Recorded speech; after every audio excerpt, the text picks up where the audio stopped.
Breaking news out of Saudi Arabia, where Fox's Bret Baier just sat down with Saudi Arabia's Crown Prince Mohammed bin Salman, who tells Bret that Iran getting a nuclear weapon would be, quote, a bad move, with the potential to start a war, quote, with the rest of the world.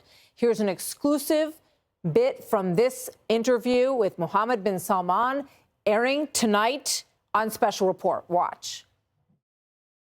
Are you concerned, though, Iran gets a nuclear weapon, about them getting a nuclear weapon? Well, we are concerned of any country getting a nuclear weapon. That's a bad move, and you don't need to get a nuclear weapon because you cannot use it. Even if Iran gets a nuclear weapon, any country use a nuclear weapon, that means they are having a war with the rest of the world. The world cannot see another Hiroshima. If the world see 100,000 people dead, that means you are in a war with the rest of the world. So it's a useless effort to reach a nuclear weapon because you cannot use it. If you use it, you got to have a big fight with the rest of the world. If they get one, will you? If they get one, we have to get one. Fascinating. Special Report anchor Bret Baier joins us now from Saudi Arabia. Bret, good to have you with us. Fascinating interview, and that is just the beginning. Martha, good afternoon, your time. It is really fascinating. There are historic moments in this interview. First of all, it's the first interview that His Royal Highness the Saudi Crown Prince has ever done in all English. He answers every question that I bring to the table in an hour-long interview, both a sit-down and a walk-and-talk portion. We talk about everything, including his vision here. I'm on the Red Sea in the island of Sindala, the first project in the Neom project. They're building all kinds of things, trying to bring tourists in. They answer the questions, he answers them, about human rights and 9/11 and Jamal Khashoggi, about the world and all the leaders he talks to, about the U.S. relationship. And take a listen to this about the negotiations for normalization with Israel.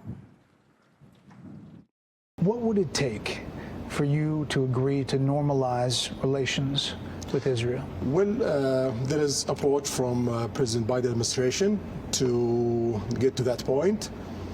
For us, the Palestinian issue is very important. We need to solve that part, and we have a good negotiations continue. Till now, we gotta see where it will go. We hope that it will reach a place that it will ease the life of the Palestinians and get Israel back, as a player in Middle East. There were reports that you had suspended talks. No, that's not true. Not true. So you think, if you were to characterize it, are you close? Every day we get closer. That is significant, and that will have major repercussions around the Middle East. There was a report the other day that the talks had been suspended between Saudi Arabia and Israel. This is a big deal, and it comes after this G20 deal for a rail and port system with a number of countries signing on that really will change the face about how things move here in the Middle East, and the U.S. is a part of that. We talk about the relationship with the U.S. We talk about President Biden, and he essentially goes around the world with all the leaders weighing in at all the different hotspots. I am telling you, I've done a lot of interviews in my life.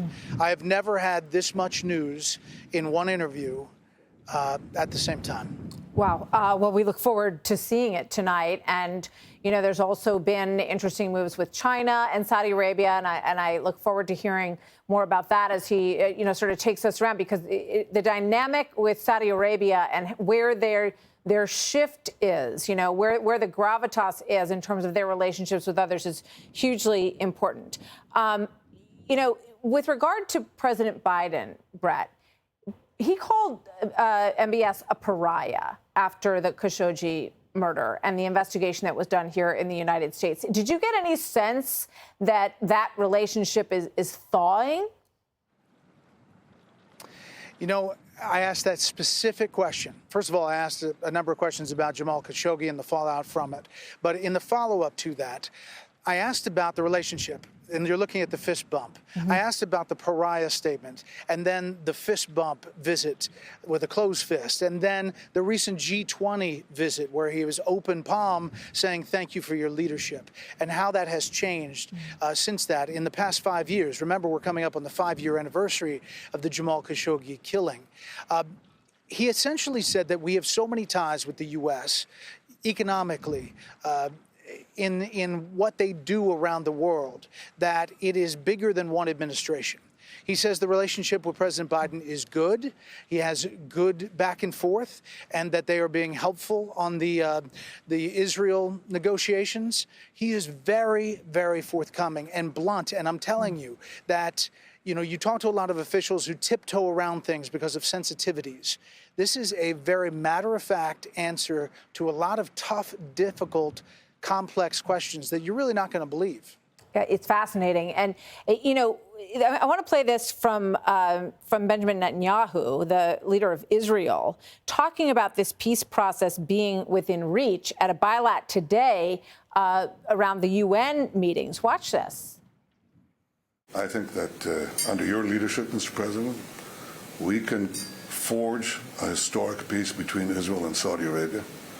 And I think such a peace would go a long way, first, to advance the end of the Arab-Israeli conflict, achieve reconciliation between the Islamic world and the Jewish state, and advance a genuine peace between Israel and the Palestinians.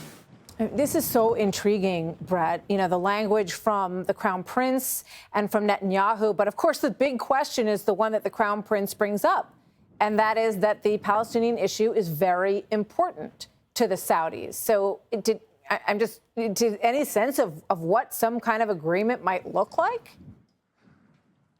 He didn't want to go into specifics. I did press him a couple different times. I did ask him, can you make a deal with Israeli Prime Minister Benjamin Netanyahu? He's 73, you're 38. He essentially said, yes, I can, but the stipulations have to be right. And his concern for the Palestinians particularly is significant. He wouldn't go into details because, like many world leaders, they don't want to negotiate on television. But I'm telling you, he shows in our business, we say, a lot of leg as far as answers. He does. And around the world, there are major things, major messages. And the shift in this country, he talks about significantly, the transformation that he is trying to see and how Saudi Arabia is perceived, as well as dealing with the controversies in the past.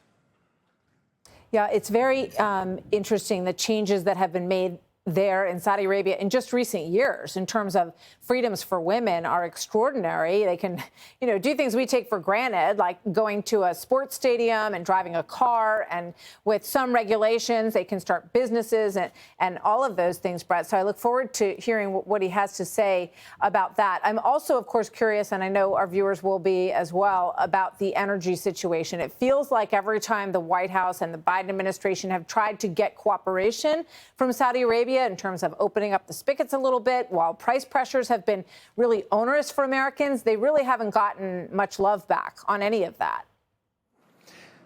Yeah, he specifically asked him that about oil production cuts, the most recent one.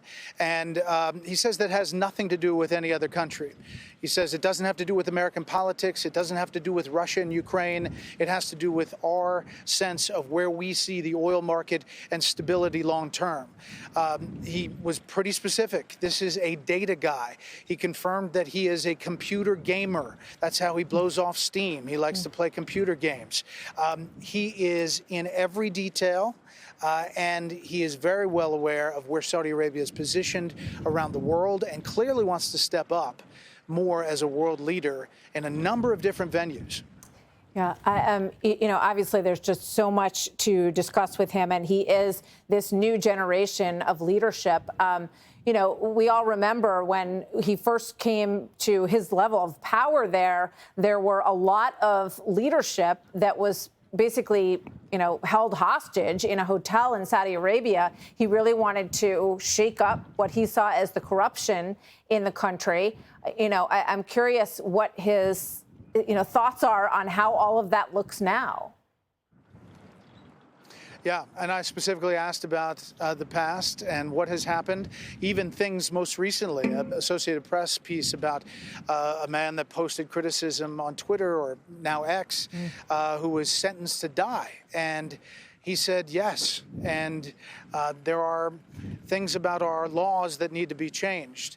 He was very introspective. He said mistakes have been made. This is a country, as I said, in transition. Religious conservatives obviously ran the show for a long time. Radical Islam was a problem. He's been trying to root that out, but he acknowledges there are still problems in the kingdom. Sorry, it's a really windy night here on the Red Sea in Sandala. There's a wonderful golf course that's being built behind me, Robert Trent Jones Jr. I hope to play it someday, but it's quite amazing to see the transition here. But we really talk about a lot on a lot of different issues, and I think even his staff was surprised how blunt he was. Yeah, it's refreshing to get, blunt answers. I'm going to squeeze in one more before I let you go on that windy night. The Abraham Accords, obviously, there was a lot of progress that was made under the Trump administration with reopening relations between Israel and some of those countries, in some of the Arab countries. And there was a feeling at that point that it was close in terms of Saudi Arabia and Israel. And you touched on that in your first answer from him. Did he give you any sense of the difference between dealing with the Trump White House and the Biden White House? Yeah, I mean, he talked a little bit about that. I actually asked him about Jared Kushner. I asked him about investments that the Saudis have made. Listen, we talked about a lot. He says that it's from administration to administration, he's still dealing with America. It is frustrating as a country dealing with changing foreign policy, he said, every 4 to 8 years, but we deal with it because we are one-minded. He said we are, focused on our goals. And by the way, Martha, those goals keep shifting, because he is putting a lot of pressure on all these ministers of different places, tourism, sports, music, all these different ministers, energy, and they're giving them specific data goals. They're hitting them and then setting new goals.